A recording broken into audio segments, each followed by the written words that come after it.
I'm muted on the thing. Virtual Breakaway Podcast with your hosts Nick and Junior and producer Vince, bringing you elite fantasy hockey information to help you win your fantasy leagues and win at life.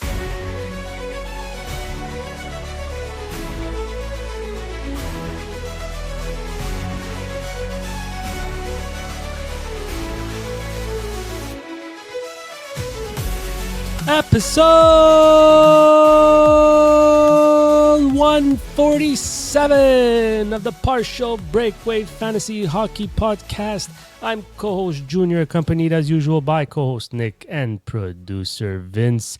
The Olympics are over. What a wild ride it was. An appreciation beyond belief for all athletes for what they went through, what they've practiced. Even if they did not win, you set a great example for everybody else watching. So thank you very much for entertaining us throughout these 16 wonderful days. And as we're accustomed to, Canada-US did not disappoint. Even better news, the NHL's back on Wednesday. Boys, how we feeling? That was a lot of fun. Like hockey this fast, this talented, this entertaining.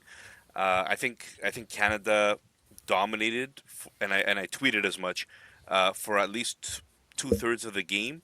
But Hellebuyck just kept them in it, kept the U.S. in it, and U.S. Got a few close calls themselves. A double post, I think, at one point. Canada hit some posts, and then OT. 3-on-3. It kind of sucks to end it on 3-on-3 after such an entertaining game.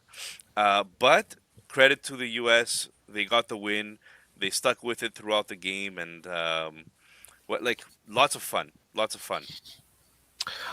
I think this was I think this couldn't happen at a better time for the NHL, especially in the States. Because I mean, we should all get real, and the NHL has no problem when it comes to Canada and viewership in Canada and stuff like that. It's more hitting the markets in the US. And I think with the struggles that the NBA is having right now, especially with viewership and time management of players and stuff like that, I think this Olympics just hit at the right moment and US won at the right moment where the NHL has to capitalize on this momentum that they have, especially in the US. So I think this is a huge opportunity for the NHL. And listen, hopefully they don't how do we say it, mess it up, right? And also, you know what it is? Even on the you go on X and you got to be careful what you say because you don't know what quotes are really what were really said, what quotes are not being said. So you got to be careful on what you're reading on X, right? Like people are just writing this player said this and this player said that. So you got to be careful what they say and what they don't say because most You of have these to know things, the context of the question was. yeah, Like exactly. they asked Cooper what he thought of 3-on-3. He didn't come out and say, "Oh, we lost because we played 3-on-3." You know what I mean? But that's how it's being portrayed. But you're Yeah, right. You have to really know the context of what's being asked yeah. Like and even answered. Matthew Kachuk says now they're on top of the world and the U.S. is the mecca of hockey. Yeah, that Wow. he said that we took back our sport, or this is hockey is our Yeah, but sport. Yeah. at the end of the day, I'm sorry to say, but for 15 years you were irrelevant, and every time you knocked on the door, no one opened the door.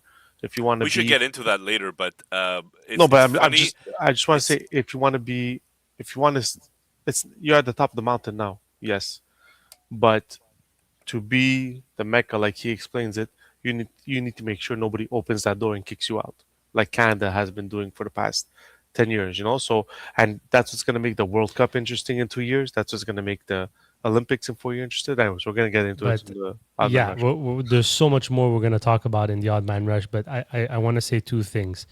One, what you just said, like this discussion you were just having about what Matthew Kachuk did or didn't say, that's what makes this sport and this rivalry so great. Hmm. That's what keeps everybody tuned in.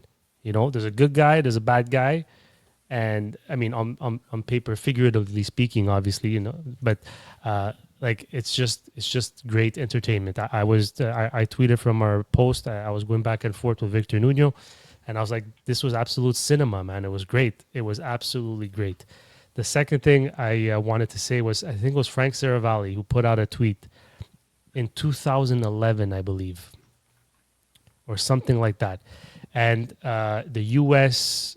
Hockey Roots program had an absolute influx of young talent registering to play hockey.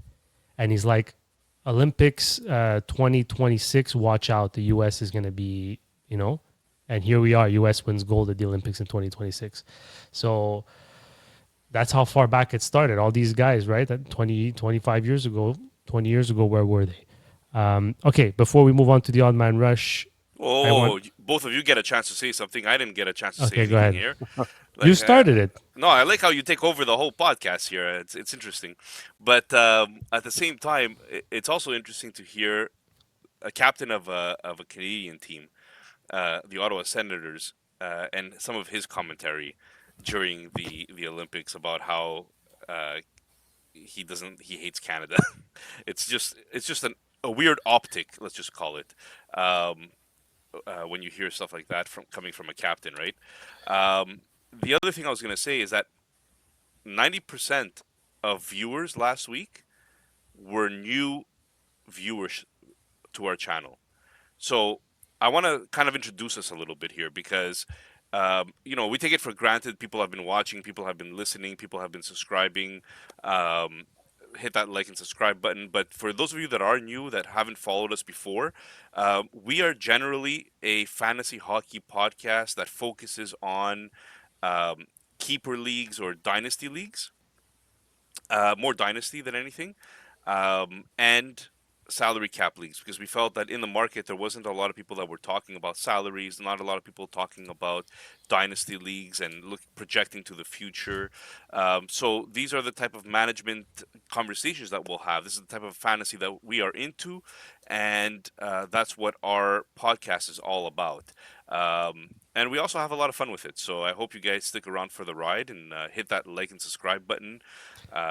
Over Nick. 66% of people do not follow us that actually watch our clips and So, shows. speaking of like and subscribe, update, we are currently at 199 subscribers. So, Oh if you my are God, listening Nick. and you are not subscribed, please be number 200. I'm cleaning the outdoor rink, Nick. I'm cleaning the outdoor rink. Yes, for those of you that don't know, these gentlemen volunteered me to do a little free skating, let's just say. Free Rated willy R. skating in the backyard. So we'll see about that. And if you can't like and subscribe on YouTube, you can always follow us on our socials: X, TikTok, Instagram at Partial Break Pod. Anything else before we get the show on the road, boys? No, let's go.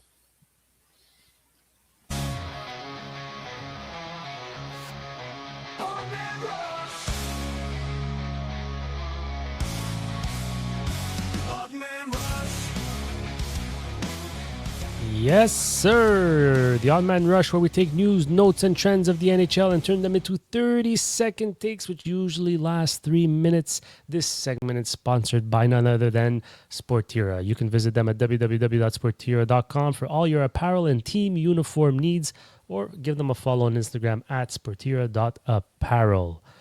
I have a feeling this is going to be way more than 3 minutes a topic, but let's start. Oh, say, can you see? Team USA dethrones Team Canada and is on top of the hockey world. Jack Hughes with a goal that will go down in the history books. Guys, we touched on it a little bit. I'll start with you, Nick.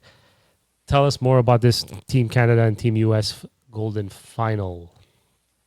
Well, it was highly entertaining hockey. I mean, we're talking about the speed that I don't see every day because there's 32 NHL teams, right? So the talent is diluted between those 32 NHL teams. I found here it was really concentrated. You got to see the two best teams in the world, Canada, USA, go up against each other. And yes, for those of you that are from Russia and listening to this podcast or of Russian descent, you're right. It kind of is not best on best because of the whole turmoil that's happening in Russia, but Canada USA is still highly entertaining, extremely fast hockey, and I just felt that I missed it. I seriously missed this kind of hockey, and I hadn't seen it. Even the Four Nations, I find it wasn't this good. this was much more entertaining than Four Nations, and I hope it helped grow the game in Italy and Europe and wherever. I just hope this helps promote the game and grow the game all around the world. Vince, you want to add something? Yeah, listen, it was a phenomenal viewership. Like, I mean, the numbers didn't come out, but I'm pretty sure numbers will be record breaking when they come out for viewership of this game. And it was at 8 a.m. in the morning. I mean, in Ontario, they bypassed a law so that you could serve booze as of 8 a.m. for that one day. So it was an entertaining game. I mean, it was one bounce away in Canada, could have been in the U.S. place, and so it was entertaining. And like Nick said, when you put the best players in the world together on one ice rink, it doesn't get better than that. And on top of that, all that debate about who should have been and shouldn't have been, Bill Guerin took so much heat, and at the end of the day, he's going home with the gold medal. But You both know, but both teams, even Team Canada, like you can't debate Team Canada's roster. They made it to the finals and they were literally one tip away from scoring. So I mean, whoever is making debates about roster right now did not watch the Olympics but properly. you know what I will say about Team Canada is going into it when we were discussing the teams, I didn't know that overtime was 3-on-3. Had I known, I would have brought Bedard as a 13th or 14th forward, as that extra skill or talent that you could use in open space, Uh, perhaps when needed. Just Now saying, because it's hindsight is 2020. I get it, yeah, exactly. It's easy to but say because three how on many three, times? you rather that than a Bennett, don't you? Yes, but how Right? many times? But 3 on 3, how much time did Bennett get on 3 on 3? I mean, every game 3 on 3, Yeah, Nick but lasted what, 5 6 minutes? The Yeah. games. So I mean, so you have McKinnon, McDavid. If they don't finish it, then you're hoping Celebrini and Marner finish it, and if not, like I think the whole Bedard thing. I was one guy who said bring Bedard and stuff like that, but at the end of the day, I'm not debating rosters with these two teams because they both made it to the finals, and I mean, U.S. won, and Canada was literally like an Well, open net did you away. see McAvoy saved the day? He jumped behind Hellebuyck. Hellebuyck was out of the play completely, Yeah, Hellbuck's and paddle on save. the line, McAvoy saves it with his head. Like, Yeah, come on, McKinnon so open close. net miss. Come on, I would Yeah, I will not McKinnon's open accept. miss. Yeah, I will not accept debates on roster movements that with these two paddle save teams. by Hellebuyck might go Oh my down as God. Yeah, one of the best saves in the Olympic history. By the way, I that mean, the was guy never does it ridiculous. in the playoffs, but he woke up for the finals here. Well, you know what? Let's go straight to Connor Hellebuck. He finally wins a big one. He was the difference maker, obviously, in this final.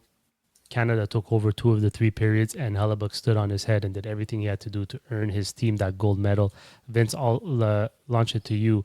Um, does this bode well for his NHL play? I know this year he wasn't quite the best, but I think um, he reminded us all that he's still number one goalie in the world right now. listen, anybody who ever questioned Hellbuck not being a the number one goalie in the NHL is someone who has a very short memory.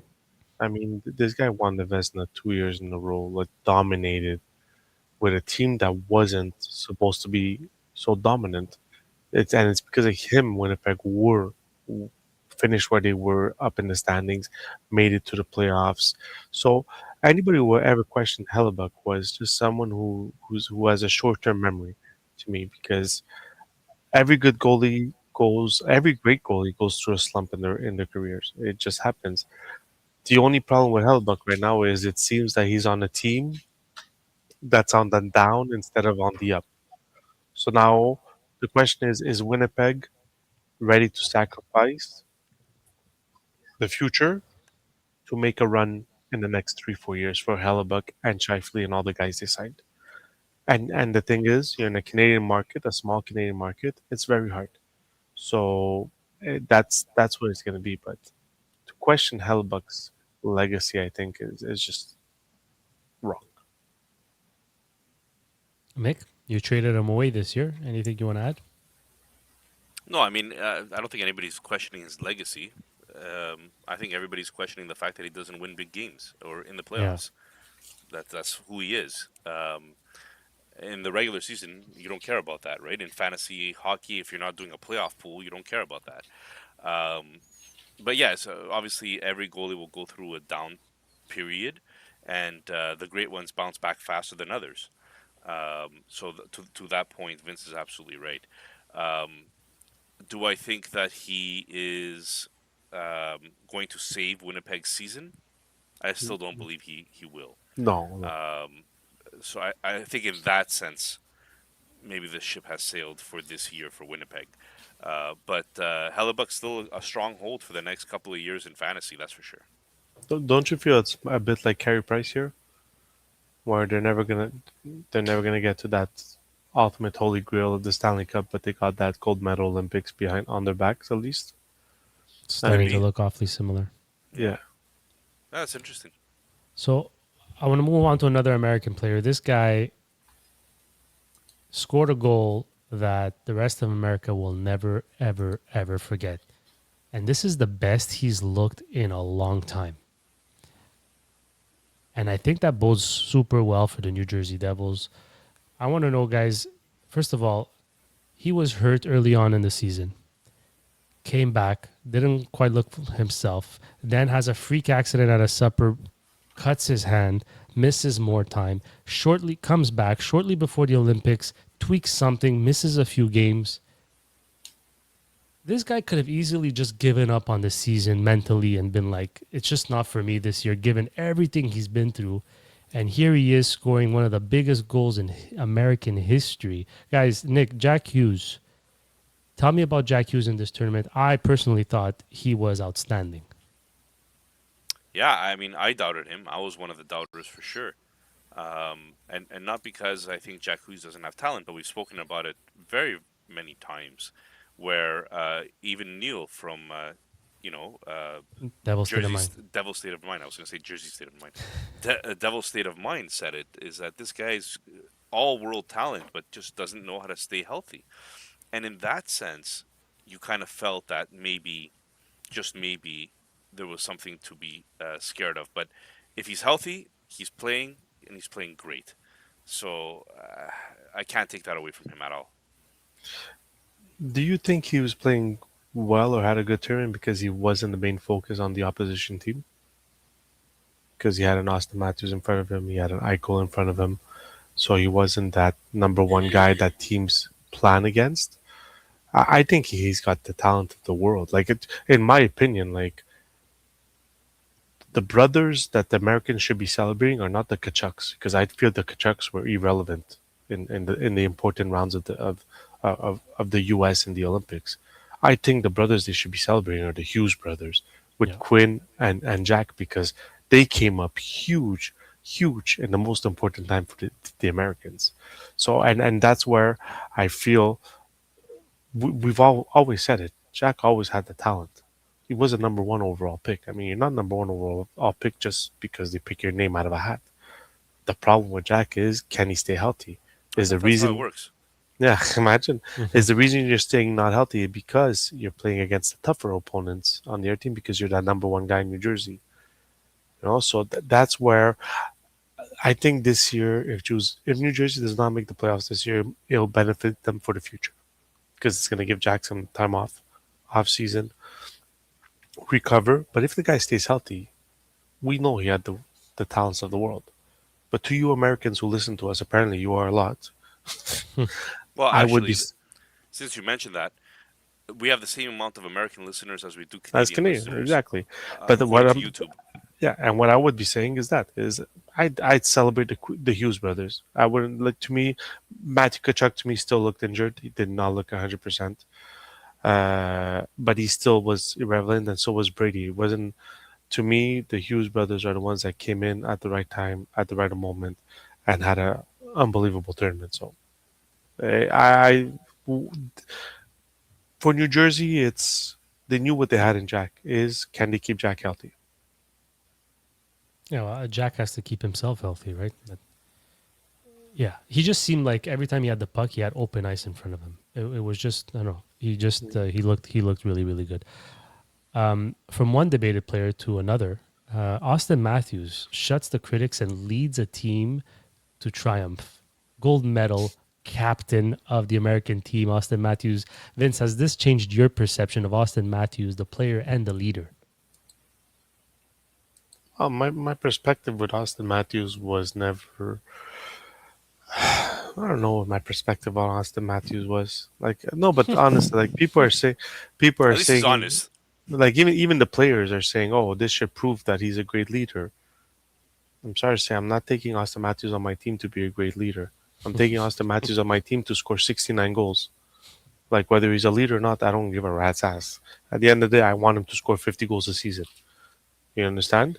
So I feel that's where it, it's it's easy to be a leader when your whole roster is elite players, right? And you have hidden leaders, quiet leaders in your team.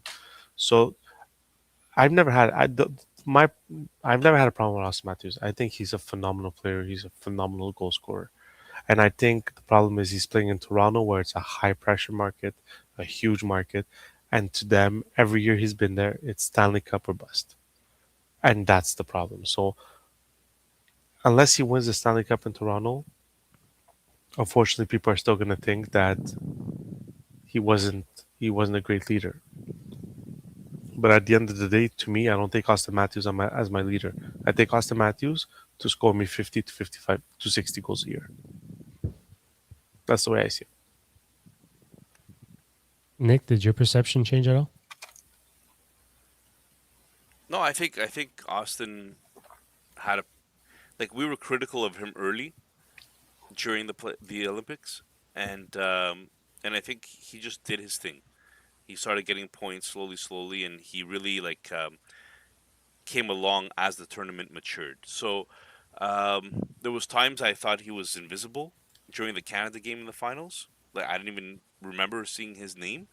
Um, but there was other times where you know what he was who he said he'd be. He is who we thought he'd be. Um, so no, I think Austin was fine. A lot of my Canadian friends from Toronto were stating that they're a little bit bitter with Austin right now for that win. But hey, it is what it is. He did right by his team, and if he could win the gold, maybe he could win a Stanley Cup for them. So we'll see. From a two way perspective, he was pretty damn good. Might not have put up a lot of points, but he did an excellent job in the defensive zone. He really he really stood out actually. But when he scored 69 goals, he was good in both ends of the ice too. It's Oh, not something that he's always yeah, been it's a Yeah, good exact. It's two way not something player. that's that he one of the hasn't had. biggest improvements Him, he's made in his him career. and Eichel have always been unbelievable two-way players. So for someone to say, "Oh, because he's a leader now, he's a two-way player," I think it's just ridiculous. He's always been as he grew, I don't think he's been anybody says that. no, but I'm I saying think like I people, think people in Toronto, especially that watch him every game in and game out, they've yeah, been he's praising his two-way play praising, for of a very course, long time. but that's why. But so yeah, You know what I've learned also is how many times these players are going out of their way to protect a player in a Canadian market or an American in a Canadian market, and they mention Toronto every single time. Quinn Hughes mentioned the city Toronto. I forget Brad who else. Marchand does it as a Brad troll job Marchand more than does it anything. all the time. Like it's like I don't know. He's It's the just ultimate troll. okay. Well, speaking of a leader, um, moving on to Canada, their their leader, basically the guy who was supposed to hand over the torch, Sidney Crosby, unfortunately got injured and could not participate in the semifinal and final of these Olympic Games in what could and probably will be his last Olympic Games. So that was very unfortunate for the world to see. But how much of an impact did that actually have on Team Canada? And do you think it would have made a difference whatsoever if he was in the lineup? I think I'm at I, Vince. Nick. Nick. I if my grandmother had she'd be my two wheels grandfather. should. You know, to me these are all hypotheticals. They're all hyperbole. Who cares? No. Like he wasn't in it. He wasn't in it, and that's the end of that. Tanya, we could hear you sneezing. Um, but Happy birthday, by the way, to my wife. oh, Oh, Happy happy straight. birthday, birthday, Tanya. Tanya! Happy birthday! It is her birthday today. She's Yeah. Happy she. birthday to 18. Oh boy. you. Happy Happy birthday birthday. to I don't know if she would you. want Marilyn Monroe Happy singing her happy birthday, birthday, but happy it is what it is. birthday. Happy birthday to She's you. 37 and looks like she's 21. Wow. Oh, she's Vince in is front of Vince you, is isn't she? pulling them. He's pulling out all the tricks tonight. He's trying everything. She's sitting across the table from me. We could hear her tell her. Um, yeah. So I mean, look, would it have made a difference? Sure, could have. But I don't think that's. It's not a conversation that really makes anybody feel better. This is what I'm gonna say about Crosby and why I put him on the top, like up there with the best Canadian ever to do it with the Gretzky's and the Mew. And again, I'm gonna compare this to the Kachucks. I'm nothing against the Kachucks. I just feel the Kachucks. No, I don't know. You I Doesn't sure just seem sound to be like it, going man. after them. because I just feel the Kachucks are trying to be a bit like the Kelseys of the NFL right now. And I feel, and it's good for the NHL because the NHL needs that outreach that they have, especially in the states. But the one thing where you see leadership and immaturity, and it's this. I'll do these two comparisons. Matthew Tkachuk in the Four Nations was injured, knew he could not play. He still decided to dress and take someone else's spot on that bench, and he played one shift. Sidney Crosby, at 38, knowing it's his last Olympics, could have dressed, could have taken one shift for Canada and sat on that bench, but instead he decided to take a seat back for his country and his team by not dressing because he knew he couldn't go. And that's what makes Sidney Crosby the person he is today. And a person that a legend of hockey right now. And a legend to be. What I'll make a comparison of Sidney Crosby as well, um, and that comparison will be to Mc, McKinnon. Did you guys see the picture of McKinnon throwing up in his bottle Hmm. on the bench during a game because of all the nerves, I guess, or whatever, and then just I don't going out next yeah. shift and just killing it again? I don't think he Um, was fully healthy, Sarnik. I don't think he was fully healthy this tournament.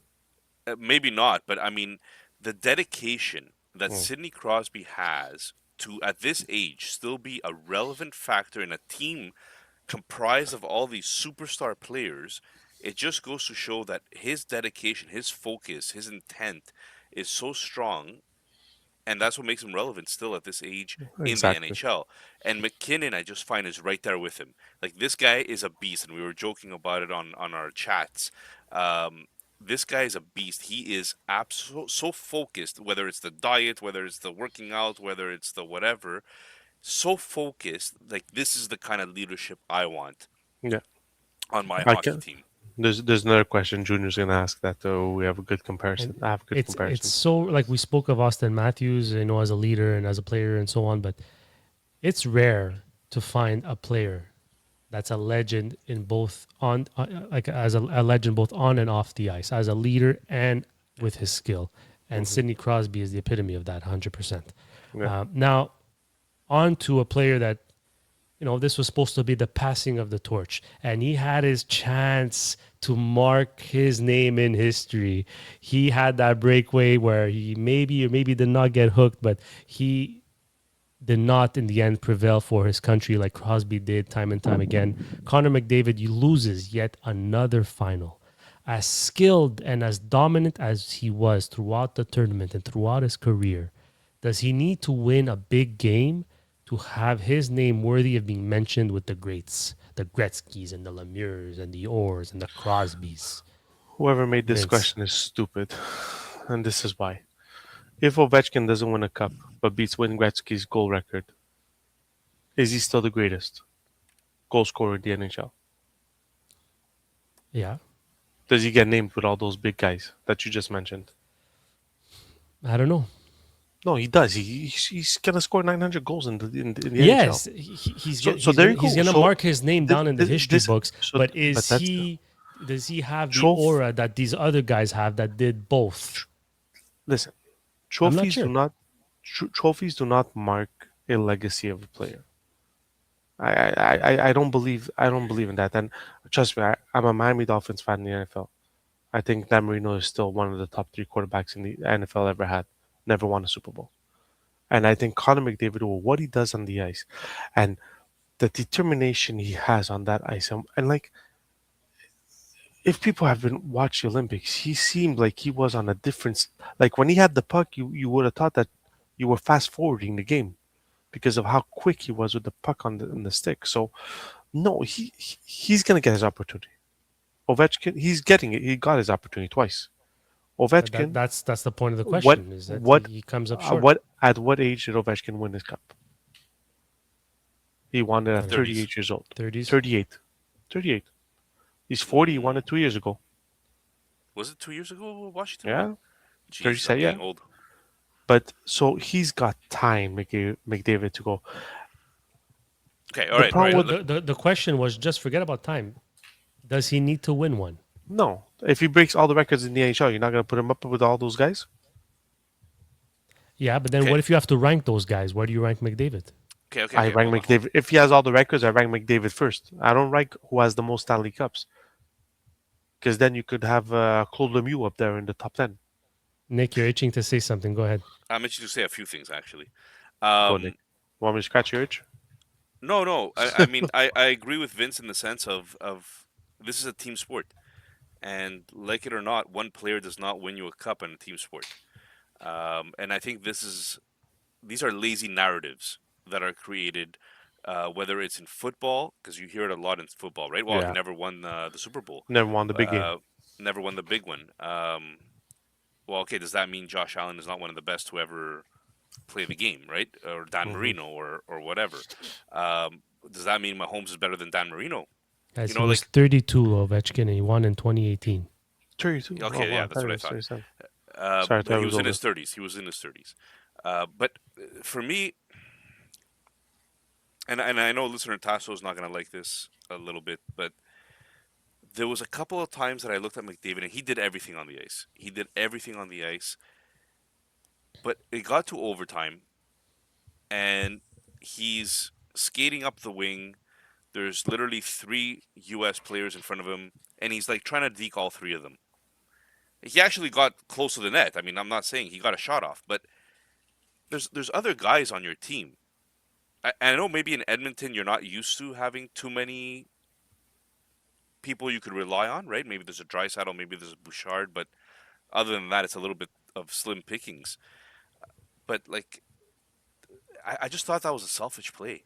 I just thought a couple of times in overtime he tried doing a 1-on-3, and it was just selfish. Like you could have created more. Be a little more patient with the puck. You're trying to go in like a freight train directly to the net. It's like there's other players. You could wait till the play develops a little bit. And I feel like that's what happened.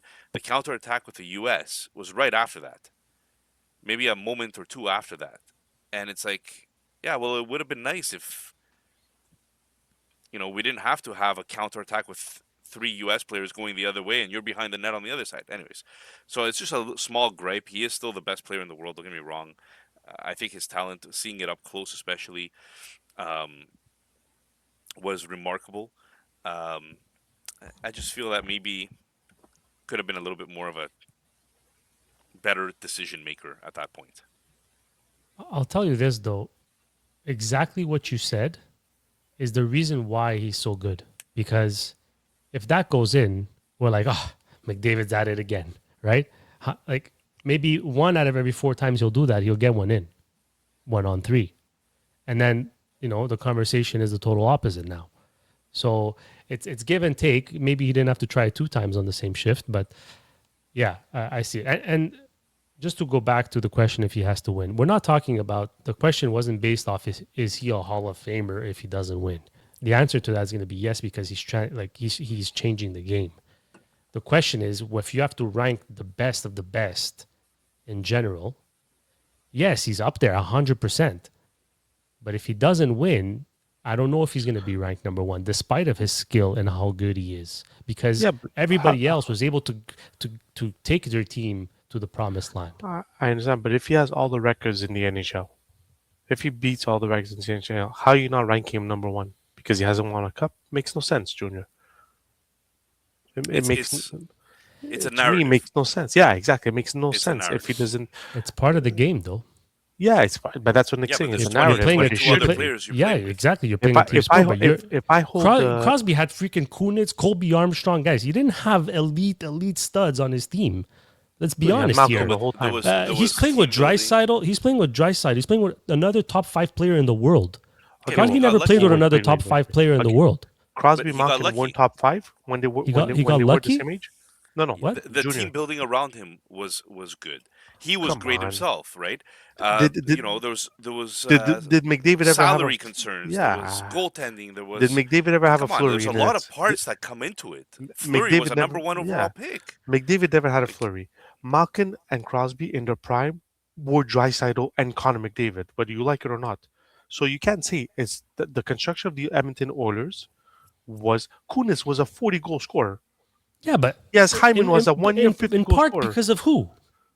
And Hyman, in part because of who is your 50-goal scorer. Exactly. But that's what I'm saying. So, But to- one won and one didn't. yes, It- but it's two again, different. one of 23. Yeah, exactly. One player out of 23 does not cannot I do it hate all the narrative himself. that you need to win championships Yeah. to be mentioned with the tops. You don't. But it's human You're nature. still It's see human that's nature. Yeah, it's human that's nature. wrong. That's wrong. He's No, but it doesn't mentioned with the make you- tops 100%.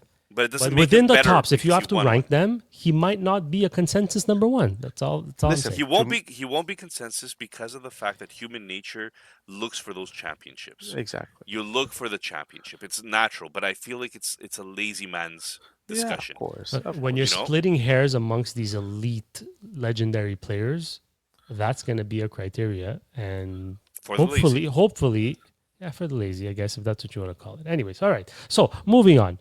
The silver lining, no pun intended there, or maybe pun intended, for the Canadians is that Macklin Celebrini had a breakout tournament. So he was having a breakout NHL season, and going into this Olympic tournament, we didn't know what to expect. We didn't even know if he was going to get a lot of minutes. And here he is being exceptional. McDavid and McKinnon will be 33 and 34 years old, respectively, heading into the next Olympics in 4 years. Does this make you feel better knowing that there's reinforcement coming in the likes of Celebrini in particular, and Matthew Schaefer and Connor Bedard and etc.? Yeah, like, listen, and this is where I no, but guys, it's just been We need to start I- counting the listens again. yeah. We'll just take the top three forwards, okay? Auston Matthews in 4 years from now, Auston Matthews will be 32. Jack Eichel will be 33.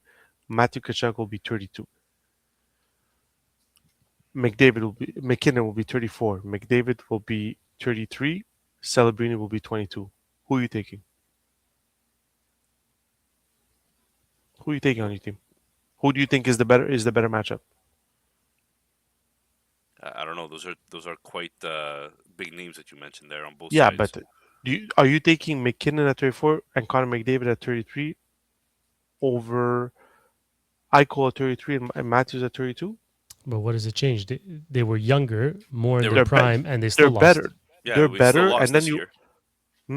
No, You but still they're- lost, and Lost they this were in year. their prime. Who cares? Who cares what it is? Yeah, but it doesn't matter. You're talking about when they get you just mentioned McKinnon, his body, the way he takes care of his body. When he's 34, how old is his body going to be? Yeah, no, 28. I get your point. He's still So going to that, be but that's my he's still point. going to be prime, but No, but McKinnon is going to be and McDavid are going to be in the better shape. The way they take care of the bodies of Auston Matthews, Eichel, and Matthew Tkachuk and Brady Tkachuk are breaking their bodies apart by the time they're that age. But So I think Team you Canada is- misinterpreted the question because it was more about Celebrini and this young crop of influx of players that's going to join the Olympic team eventually. Yeah, but yeah, the More so I- than I about think- McDavid I or think that McKinnon. the U.S. also has influx of young players joining the I know, party. but So Canada lost. So what I'm saying is, do you think that Canada should feel better knowing that there's a guy like Celebrini that is Let as me- good as we expected? And let me guarantee you something. I'll guarantee Ooh. you Bedard is in the next Olympic team. Right? Nick, So that's you're going to have for sure. Celebrini, you're going to have Bedard. I think Suzuki's still going to be in his late 20s. Matthew White Schaefer. Johnson. 29. Wyatt Johnson, Wyatt Johnson. Schaefer, there's- Bouchard. Like I mean, there's There's a lot of talent young, in the pipeline. fun. There's There's a lot of yeah. young, fun players coming up. This It's gonna be good hockey for a while. yeah, Actually, like I'm exactly. And excited. but and this is what the beauty about the having, if they can have the World Cup and then the Olympics, so every 2 years we have a competition like this, it'd be phenomenal. And also what people were saying is like a lot of things were saying like, oh, the US with their young players are ahead of schedule because of the World Juniors and all that. Like, we need to pump the brakes on the US and their World Juniors, because this World Juniors, no, but we do, because like Someone's all sour. Like it's sour, not you sound like a sourpuss. I'm You not sound like a sour, sour. just Literally half our I'm viewers are U.S. guys. I'm sorry for that's this. fine. This That's guy fine. is I'm just no, Nick, I'm bashing not the saying that. the Kachuk brothers. He's bashing All I'm the saying, U.S. all I'm Olympic saying team. is like He's saying in this, 4 years you guys are gonna be old and broken, like but like we will whoa. be good. You I do you don't think the apologize, Kachucks, guys. you don't think the Kachucks are gonna be broken? Come on. But Let's what I'm end this saying is conversation. this We is got this PBLL soon. no, this is what I'm saying. I'm saying is that in this year's World Juniors, Canada did not have Celebrini, Sam Dickinson, and Schaefer. Like, if those So three guys are on the team, every year the top drafted players tend Canadian, not to go to the World Juniors, and it well, just happened that the last recent years, you're right, exactly. it's Canadians, right? Like But that's what Bedard and Celebrini, and I'm Schaefer trying to and think about Schaefer, Sam Dickinson. Schaefer, Dickinson, I mean, it's Dickinson less Dickinson, but even him, right? Like they just didn't join Team listen. Canada in the I'm World Juniors because they had obligations to the NHL team, yeah, exactly. But and the NHL team did not release them. but for anybody So who thinks that there's a gap between the U.S. and Canada, that gap was eliminated 10 years ago. The U.S. caught up to Canada, whether we like it or not. The U.S. had caught up. I find They other countries are catching up. Like, yes, did you see exactly. Slovakia? Yeah, The we'll problem get to with them. yeah, but so the U.S. has put money into their program, into their hockey program, that made it that the sport is growing. So anybody that says there's a gap, there's no more gap between U.S. and Canada. They're right there head and head. At the end of the day, I still think Canada has the most talented, better talented players. But I'm just saying this whole thing of, it's because I'm just reading. Oh, U.S. is on top of the mountain, and You it's got to their get off social sport. media, bud. Oh my God, I You know can't. what? I Until can't. I 4 did years not. from now, they're defending champs, so let them I say what they want. I They're I went entitled. onto social media in order to praise the U.S. for their gold medal win, Yeah. praise Hellebuyck for a great performance, an Mm. incredible performance today. Felt sorry for the Canadians who did outplay the U.S. for the majority of the game, and then I turned off social media for the rest of the day because I knew the rest of social media what it was going to Yeah, be, yeah. I feel like you fell into No, that I web, it just that bitterness web. you just go on social media, and then you're like, you see all these quotes and all these homers that are, and it's like Guys, they've been waiting for this moment for the Yeah, last 20 they're 100%. gonna years, rub it in your guys. face, Man, Vince. They're They're gonna gonna rub it in your enjoy it, face. and a they hundred should, percent. man. Don't They let it should. affect you. They should. Don't affect you. No, I'm never affect me, Nick. This life's too complicated for that to affect me. Trust me. It's just to the point where I feel the Canadian Hockey Association is getting bashed when they're still producing the best young players out there. You They should understand? hire you.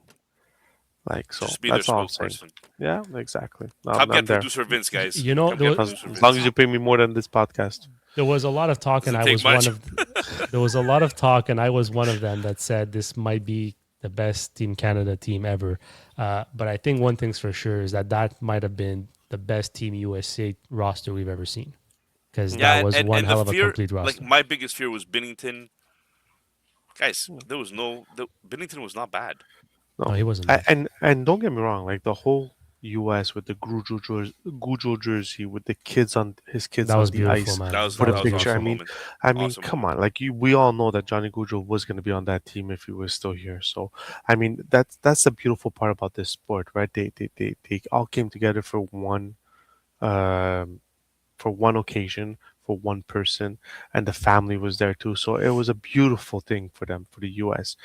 So I mean, like I said, it doesn't get better than the Olympics, and the NHL players should have been in the Olympics a long, long time ago, and unfortunately, it couldn't. But hopefully, they can stick it for now. France 2030.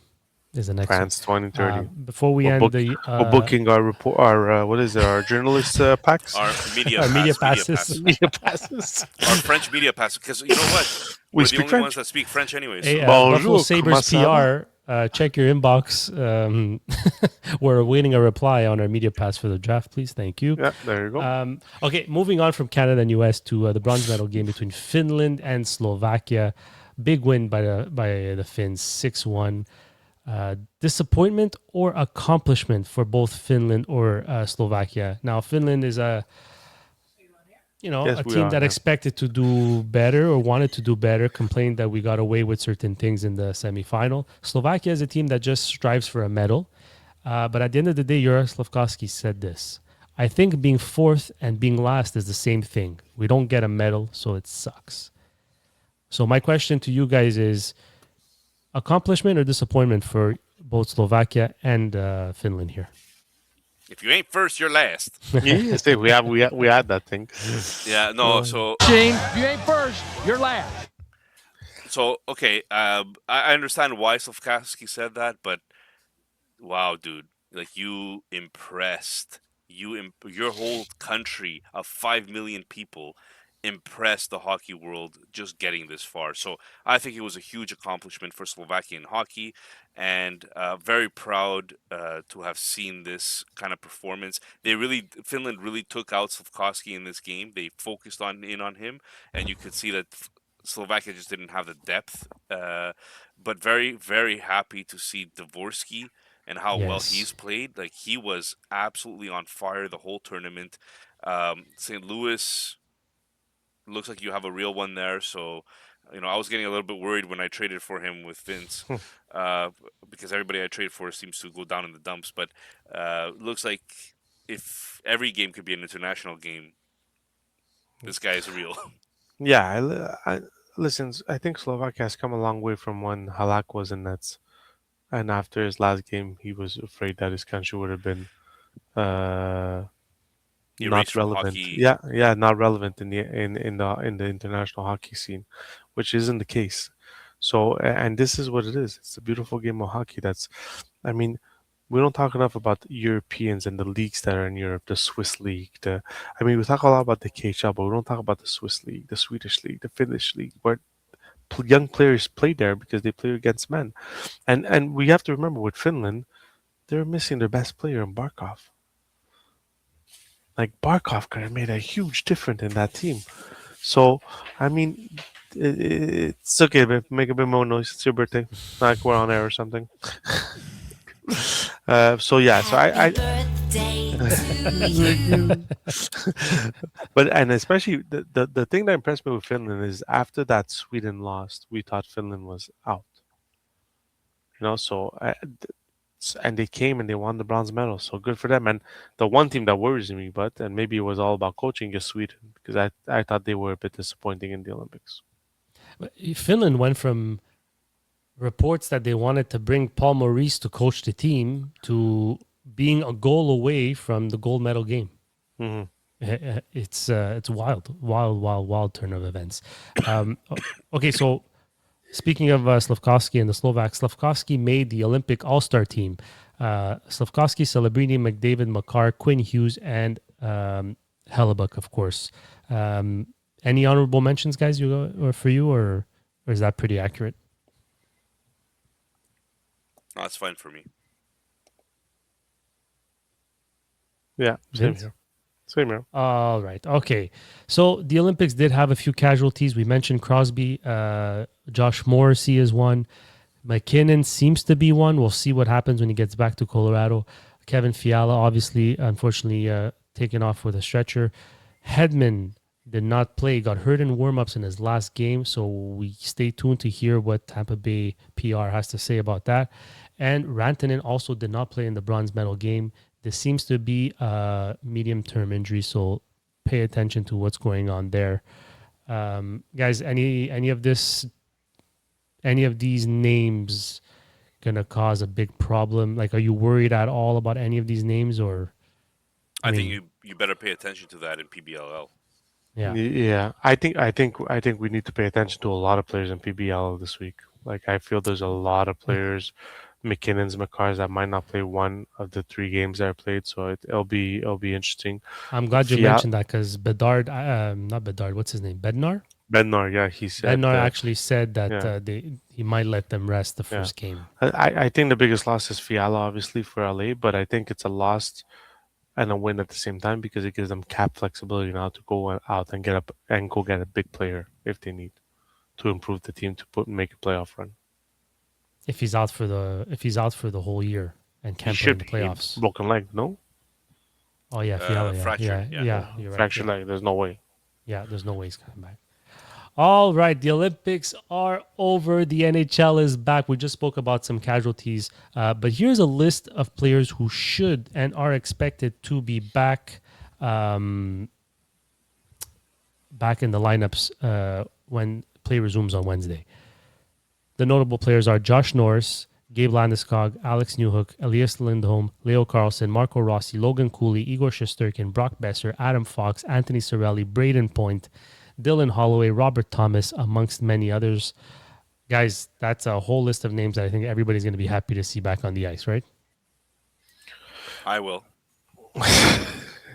Yeah, some fantasy owners I think are going to be happy. In LPHL, I'm dying without Yeah. Fox, without Robert Thomas. Is he coming back?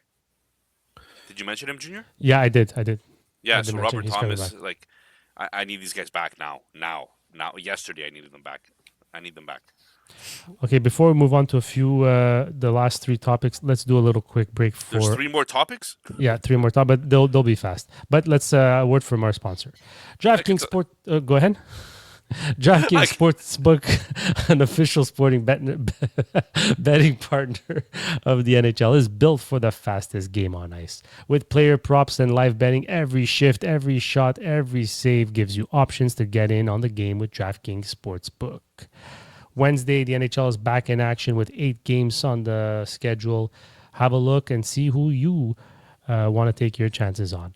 New customers bet just $5, and if your bet wins, you get $300 in bonus bets instantly.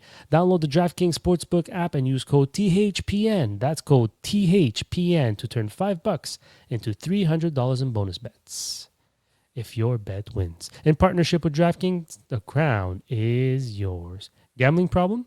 Call 1-800-GAMBLER. New York, call 877-8-HOPE-NY or text HOPE-NY. Connecticut, call 888-789-777 or visit ccpg.org. On behalf of Boot Hill Casino in Kansas, wager tax pass-through may apply in Illinois. 21 plus in most states. Void in Ontario. Restrictions apply. Bet must win to receive bonus bets which expire in 7 days. Minimum odds required. For additional terms and responsible gambling resources, see dkng.co/audio. Limited time offer. Copyright 2026. NHL. All rights reserved. All right, guys, very quickly, the last 3 topics. We had some record-breaking moments in the juniors or in the NCAA. I will start with Gavin McKenna. 8 points in a game over the weekend. We still doubting him as number 1 overall? Nick? I don't know. It's going to be close. It's going to be close. You know what? With the legal trouble behind him, it looks, all of a sudden I feel like he's starting to become first, at least in fantasy. He should be the number 1 guy going in fantasy. And there was debate a few times, like in a few of the years that have just passed, there was a little bit of debate on who should be going first or who shouldn't be going first, right? We spoke about the Schaefer one. We spoke about the Demidov and Celebrini one. But I think this year, for fantasy at least, it should be McKenna. Another player who broke some record. Actually, he broke Brant Clark's Barry Colt's record for the most points by a defenseman in franchise history. Should we be talking more about Mckenna and Aitcheson's fantasy upside? Defenseman drafted by the Islanders this year.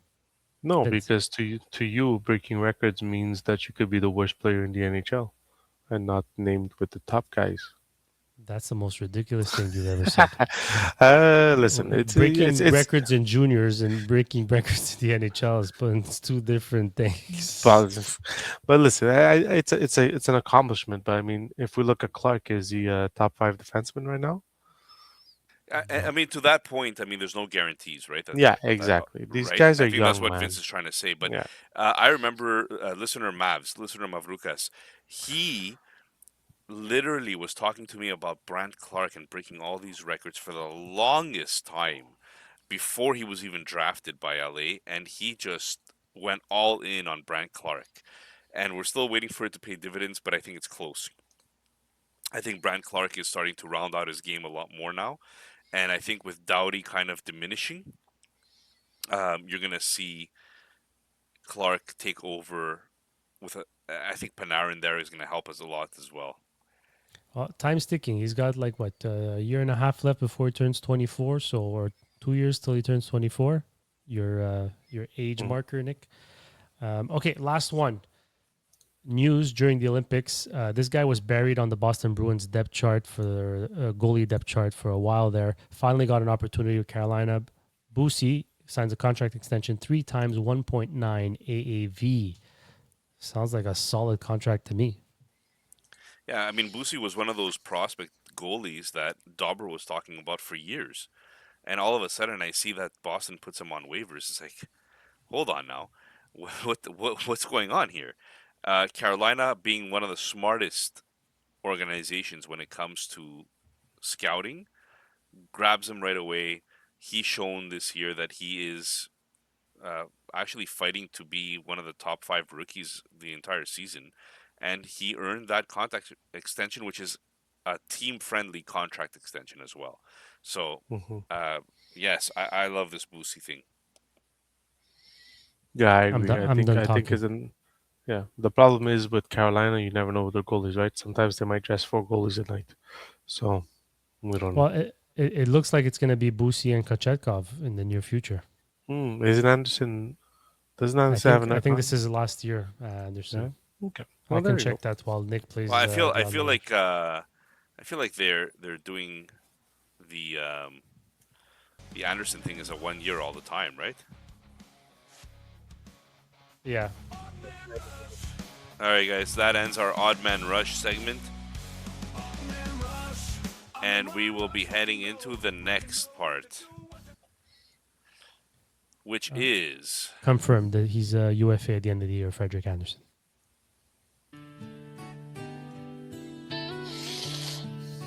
It's been a while.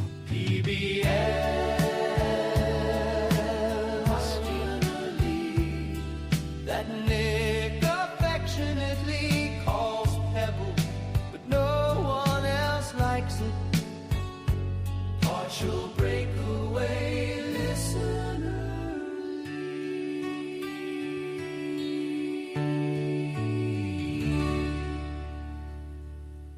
all right, ladies and gentlemen. Well, it has been a few since we spoke about the PBLL, and there was a very good reason for that. There was no hockey for the NHL for the last few weeks as the Olympics took over, so we decided to do a quick recap of our last week in PBLL and who did really well, who didn't, and then preview the upcoming schedule for this shortened week in order for us to kind of figure out who we should start and who we shouldn't. And we'll get the takes of our two friendly co hosts here on what their strategy is going into this week. So, just to start off, PBLL is brought to you by. Patisserie Boulangerie Italia. Uh, it is coming on to Zeppeli season soon, Oh, it Vince? is Or... Zeppeli season. Oh, oof. We've Full been 3 flight. weeks into Guys, Zeppeli best season. Zeppelis in Montreal. If you're in the area, please go ahead and grab some.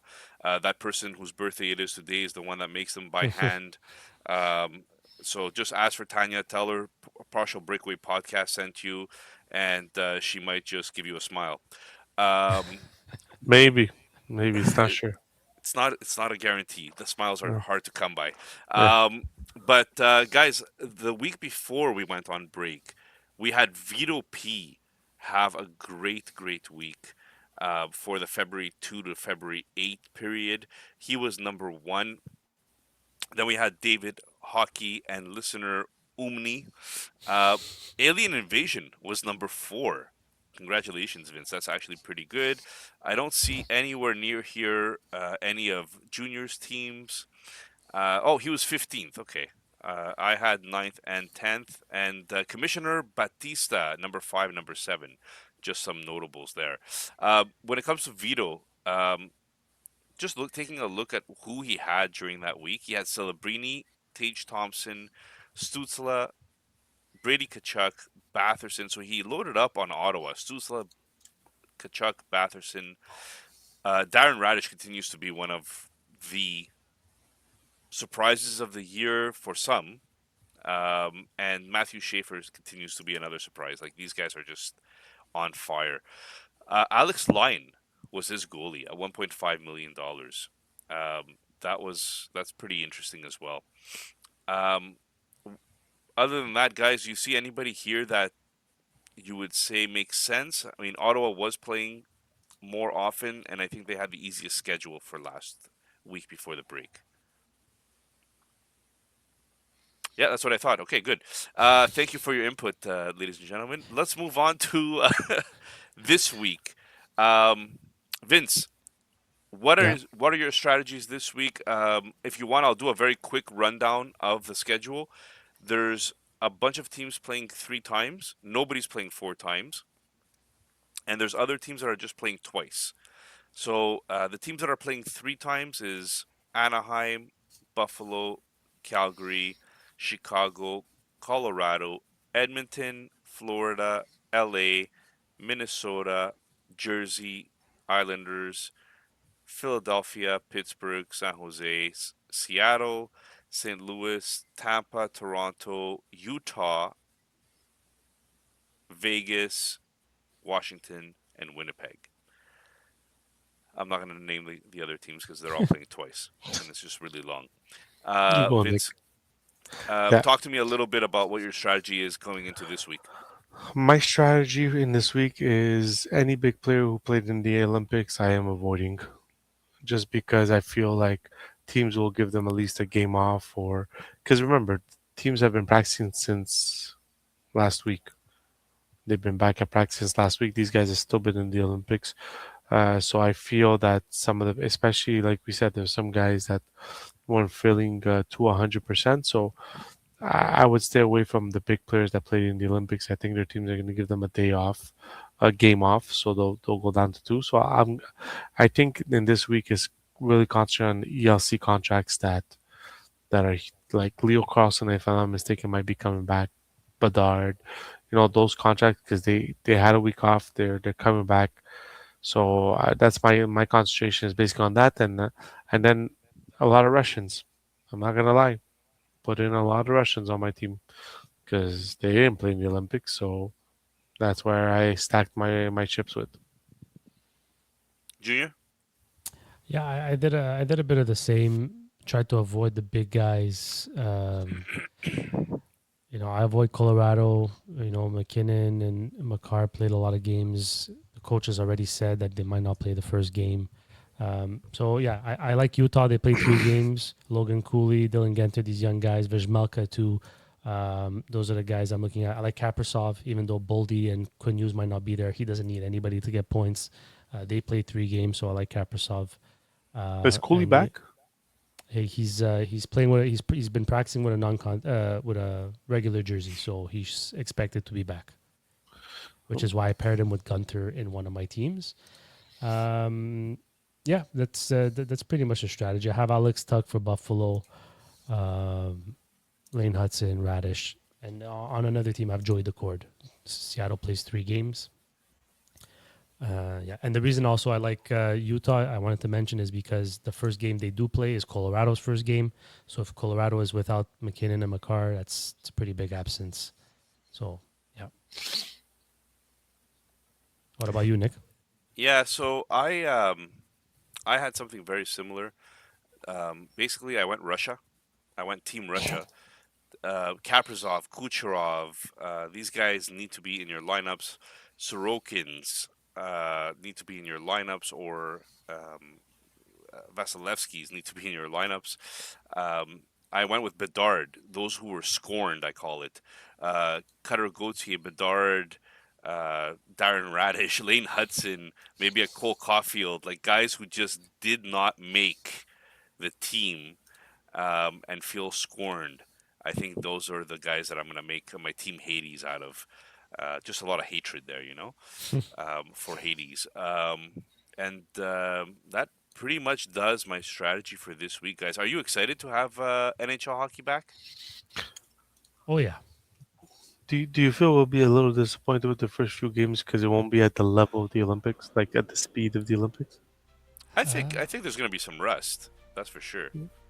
Guys, we're 10 days away from the trade deadline. Yeah, it's fast, man. March 6th is around the man. corner. We're February 22nd as we speak. So they're going to have no choice to shake that rust off right away. It's game time. There's a lot at stake here. So if you're going to come out flat-footed, you're going to get caught. There's that holy grail, my friend. The holy grail that's up for grabs. I'm curious to see McDavid's first game back. I wouldn't want to be a defenseman on the other team. Vince, you have one for us? Man, I was an American one, but I said no. Because I knew Nick was going to get mad at me. So here we go. We'll just pick one over here. We'll go with... Why are libraries so tall? Because they have so many stories. All right, I thought it would have been worse. I like it when you're better prepared. Yeah, definitely not prepared for that. All right, guys. Have a good one. Like, subscribe if you stayed this long. Please.